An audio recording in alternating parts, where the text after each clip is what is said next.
Hello everyone, I'm Teacher Allan. Welcome to my channel. Today our topic is about elementary fraction, addition, and subtraction. To solve fraction, we have to determine the denominator.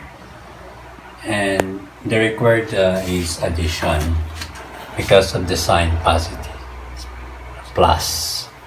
So it's equals, then division line. Since the same denominator, we have only to copy the denominator 5. And then we're going to add the numerator 8 plus 4 equals 12. Then remember, in fraction, our answer is always on lowest term. 12 divided by 5, so we have how many 5 are there in 12? We have only 2. Then copy denominator. 5 times 2 is 10. So there is a remainder. 12 minus 10, the remainder is 2. That will be now our answer. Okay, we have to answer number 2. Observe the fraction, the denominator, not the same. So, pag ganyan hindi the same, hindi natin siya ma-add kaagad. So, we have to find the LCD. Less common denominator. So 7, lowest number, then 21. So 7 plus 7 plus 7, so 21. So 21 yung ating LCD. Then 21 divided by 7 is 3 times 9, 27. So i-multiply yan pagkatapos kuha ng 1. Plus 21 divided by 21 equals 1 times 8 equals 8. And then 27 plus 8 equals 35 over 21. So, kailangan i-reduce or mixed number. So, ang pwede makadivide sa 35 is 7. Ang pwede makadivide sa 21 is 7 also. Kaya dapat malaman mo kung ano yung makakapag-divide sa 35 o sa 21. Estimate yon. So ngayon, 35 divided by 7 equals 5. 21 divided by 7 equals 3. And the final answer, since improper fraction pa kailangan siya ma-proper, so magiging mixed number yan. Ilan 3 meron sa 5? So 1, then ang remainder niyan, 3 times 1 is 3. So 5 minus 3, so ang remainder is 2. Okay, number 3, tingnan natin ang denominator prime. So pag ginawa natin yung LCD, multiply lang natin. 3 times 7, 21. Then 21 divided by 3, 7 times 6, 42. Plus 21 divided by 7 is 3 times 5, 15. Equals 42 plus 15 is 57 over 21. Okay, i-divide na lang natin kasi wala makadivide dito. So, ang kailangan natin yan i-mix number. Ilang 21 meron sa 57. Dalawang 21 is 42. So, dalawa lang. Then, 57 minus 42 is 5.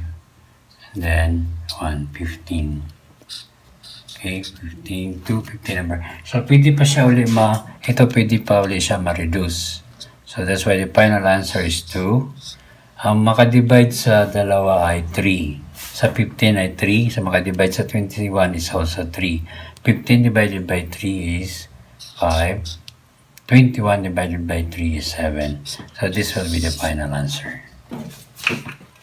Next is 9 over 2 plus 3 over 12. Observe the denominator is not the same, so we have to find the LCD. The LCD now is how to find pag ganito ang given. Napakadali kasi multiple of 2 hanggang 12. 2 plus 2 plus 2 plus 2. So, 12 ang lalabas nun. For example, we are going to add 2 plus 2 equals 4 plus 2 equals 8 plus 2 equals 10 plus 2 equals 12. So, ang multiple niya ang inabot ng 12. So, 12 yung ating LCD. Okay? Then, divide. 12 divided by 2 is 6 times 9 is 54. Plus 12 divided by 12 equals 1 times 3 is 3. So, 54 plus 3 is 57 over 12. Ngayon, wala makadivide dito. So, walang number pwede ma-divide sa 7 kasi prime ang 7. So, magkakaroon niya ng remainder. So, the best way is improper mixed number. So, we have to do is just to divide. 57 divided by 12. Ilang 12 meron sa 57? Let's write 3, 36, 48, or 4. 4, 48, multiply, then minus 17 minus 8 is 9. Nagbaro tayo dito. Yung 4, 1, 17. So our final answer is we have only 4 over 12. 4 yung sagot, 12 itong denominator yung divisor, yung remainder yung numerator. This time, since 9 is divisible by 3, 12 is also divisible by 3, so pwede siya ma-divide sa 3. So our final answer is 4. 9 divided by 3 equals 3, and 12 divided by 3 equals 4. This will be our final answer. Okay, subtraction naman yung ating isasagutan ngayon. Subtraction ng fraction tapos ang kanilang denominator is not the same. So, ang gagawin natin to find the LCD first. Find the LCD. Diba yung LCD natin, less common denominator. So, gagamitin natin ay by prime continuous division. Kukopyahin natin itong 8, then 2. So, ilalagay natin dito yung prime, itong dalawang ito. The highest prime na magagawa natin dito ay 2. Then 8 divided by 2 is 4. Then 2 divided by 2 is 1. Dito sa 4, meron pa siyang prime 2. Then 4 divided by 2 is 2. Then 2 divided by, so hindi na pwede, kopya lang. So kung ma-observe natin lahat ay prime. Ngayon ang lahat ng prime, para makuha natin itong LCD, i-multiply natin itong lahat ng prime. Except na lang sa 1. 2 times 2 times 2. Kasi pag nag-multiply tayo sa 1, ganun pa rin yung result. Equals 2 times 2 times equals 8. So therefore, our LCD now is 8. Then, 6 over 8 minus 1/2 equals, lagay na natin yung denominator, yung LCD. Then, i-divide natin. 8 divided by 8 equals 1. Then, multiply sa 6 equals 6 minus 8 divided by 2 is 4 times 1, 4 pa rin. Equals 6 minus 4 is 2 over 8. Equals, kailangan sa fraction ay ma-reduce. Mag-iisip tayo ng greatest number na makadivide sa 2 at saka sa 8. Ang pwede ay 2 kasi pwede siyang ma-divide sa 2, pwede rin ma-divide sa 8. Kaya 2 divided by 2 equals 1, 8 divided by 2 equals 4. So 1/4 yung final answer natin. So the answer is 1/4. Next, number 2. 9, hindi sila the same ang denominator. May isa pang technique pag ganito. Pagkita niyo na kayang-kaya naman, i-multiple kagad itong lowest number. 3 plus 3 plus 3 equals 9. So therefore, ang ating LCD ay 9. Yan. May mga time kasi na madali lang kunin pag mga ganito. 3 plus 3 plus 3 equals 9. So 9 yung ating LCD. Then 9 divided by 9 equals 1 times 7 equals 7. Minus 9 divided by 3 equals 3 times 2, 6. Then minus natin 7 minus 6 equals 1 over 9. So this will be final answer. Okay, the answer is 1 over 9.